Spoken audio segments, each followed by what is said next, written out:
जय श्री कृष्णा। राधे राधे। आज हम सुनेंगे मौनी अमावस्या की कथा। स्वागत है आप सभी का एक बार फिर से। मौनी अमावस्या का व्रत हर साल माघ मास की अमावस्या तिथि को ही आता है। इस वर्ष मौनी अमावस्या 9 फरवरी के दिन पड़ रही है। धर्म ग्रंथों और शास्त्रों में इस अमावस्या का बहुत ही महत्व बताया गया है।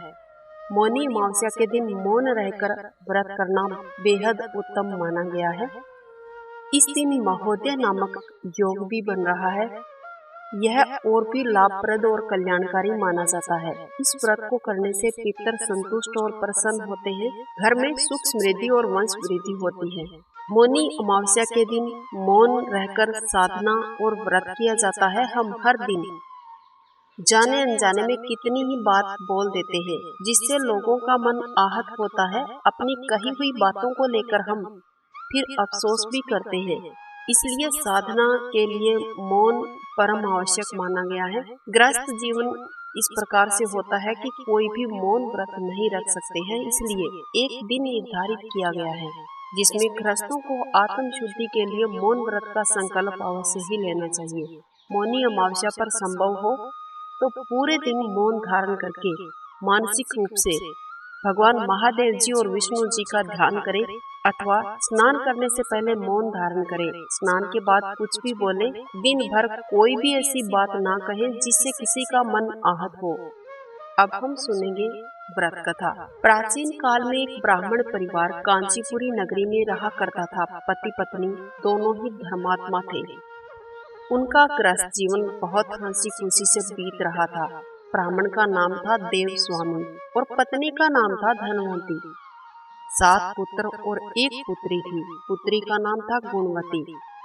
गुणवती बहुत ज्यादा सहनशील और सुंदर और सुशील भी थी। देव स्वामी ने एक दिन धनवती से कहा कि पुत्री के विवाह के लिए हमें कोई अच्छा सा वर देखना चाहिए। फिर देव स्वामी ने ब्राह्मण के पास अपने छोटे बेटे को गुणवती की कुंडली देकर भेजा। कहा, इसकी कुंडली दिखाकर लाओ, गुणवती के विवाह की बात आगे चलाई जाए। ज्योतिष कन्या की कुंडली देखकर बोले, विवाह होते ही कन्या विधवा हो जाएगी। ज्योतिष की ये बात जब ब्राह्मण और ब्राह्मणी को पता चली तो वो बहुत दुखी हुए। दुखी मन से ज्योतिष के पास गए और उपाय पूछा। ज्योतिष ने बताया कि हे ब्राह्मण, सिंहल द्वीप में एक पतिव्रता महिला रहती है जिसका नाम है सोमाधोबिन। यदि कन्या की शादी से पहले सोमाधोबिन आपके घर आकर पूजन करे और उसे अपना आशीर्वाद दे तो ये दोष दूर हो जाएगा। ब्राह्मण ने अपनी पुत्री को अपने सबसे छोटे बेटे के साथ सिंहल द्वीप भेजने का मन बनाया और दोनों सगे भाई बहनों को भेज दिया। दोनों भाई बहन सागर किनारे पहुंचकर उसे पार करने के बारे में विचार करने लगे। जब समुद्र पार करने का कोई रास्ता नहीं मिला तो दोनों भूखे प्यासे एक पीपल के पेड़ के नीचे आराम करने लगे। पेड़ पर एक घोंसला था जिसमें गिद्ध का परिवार रहा करता था। उस समय घोंसले में सिर्फ गिद्ध के बच्चे ही थे। वे सुबह से भाई बहन की बातों को बहुत ध्यान पूर्वक सुन रहे थे। शाम के समय गिद्ध की माता बच्चों के लिए भोजन लेकर अपने घोंसले में आई तो बच्चों ने पेड़ के नीचे लेटे हुए भाई बहन की बातें अपनी माँ को बताई। बातें सुनकर गिद्ध की माता को दोनों बच्चों पर दया आई और अपने बच्चों से कहने लगी कि तुम चिंता मत करो, मैं इन्हें सागर पार करवा दूंगी। बच्चों ने माता की बात सुनकर हंसी खुशी भोजन ग्रहण कर लिया। गिद्ध की माता बच्चों को भोजन करवाकर पीपल के वृक्ष के नीचे बैठे उन दोनों भाई बहनों के पास गई और बोली कि मैंने आपकी समस्या को जान लिया है, आप चिंता मत कीजिए, मैं आपको सागर पार करवा दूंगी और सोमाधोबिन के पास आपको पहुंचा दूंगी। गिद्ध की बातें सुनकर दोनों भाई बहन बहुत आनंदित हो गए और वन में मौजूद कंदमूल खाकर रात काट ली। सुबह होते ही गिद्ध ने दोनों भाई बहनों को समुद्र पार करवाकर सिंहल द्वीप में सोमाधोबिन के घर पहुंचा दिया। अब गुणवती सोमाधोबिन के घर के पास छिपकर रहने लगी। हर दिन सुबह होने से पहले गुणवती सोमाधोबिन के घर जाती और लीप कर वापस आ जाती।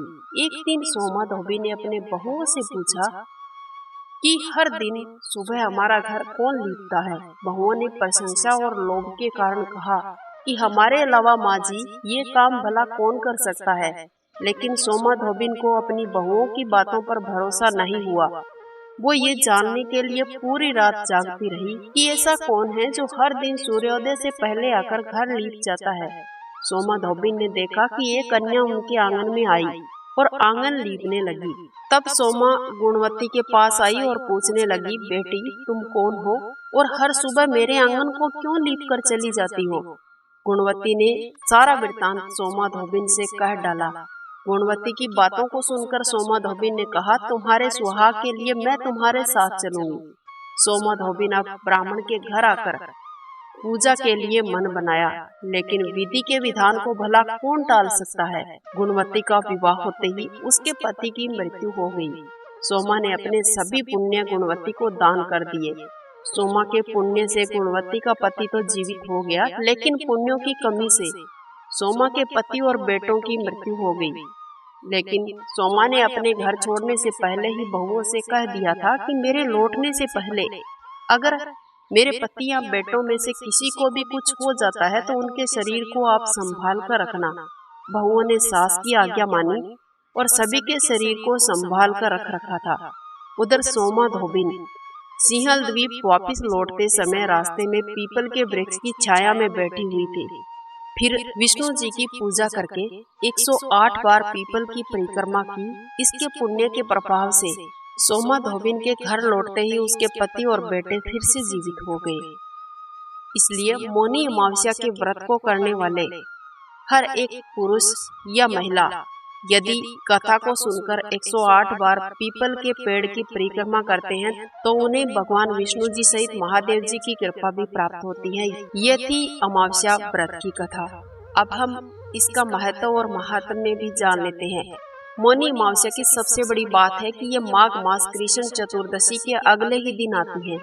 माघ कृष्ण चतुर्दशी को महादेव जी का विवाह माँ पार्वती जी से तय हुआ था और अगले दिन मुनियों देवी देवताओं ने महादेव जी की साधना के लिए उपासना भी की थी और भगवान विष्णु जी ने देवी पार्वती का भाई बनकर उनसे विवाह संबंधी कार्यक्रम में भाग लेना स्वीकार किया था।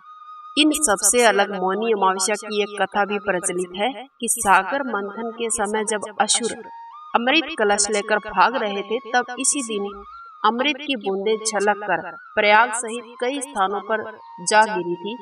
इसलिए मौनी अमावस्या पर प्रयाग सहित अन्य तीर्थ स्थानों पर भी स्नान आदि करके दान पुण्य करने से लाभ की प्राप्ति होती है और घर में सुख समृद्धि बनी रहती है।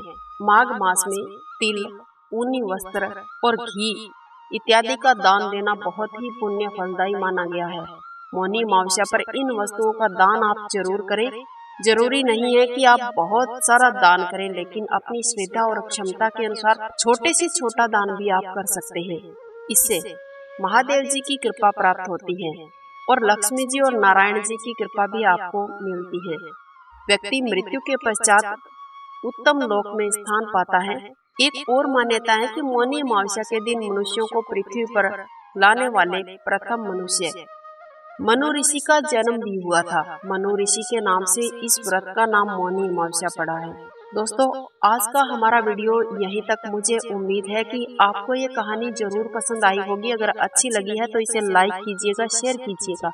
इसके साथ साथ यदि आपने अभी तक हमारे चैनल को सब्सक्राइब नहीं किया है तो सब्सक्राइब करके बेल आइकन अवश्य प्रेस कर लेना, ताकि आने वाले हर एक वीडियो का नोटिफिकेशन आपको सबसे पहले मिल सके। मिलते हैं नेक्स्ट वीडियो में। वंदे मातरम। जय श्री कृष्ण।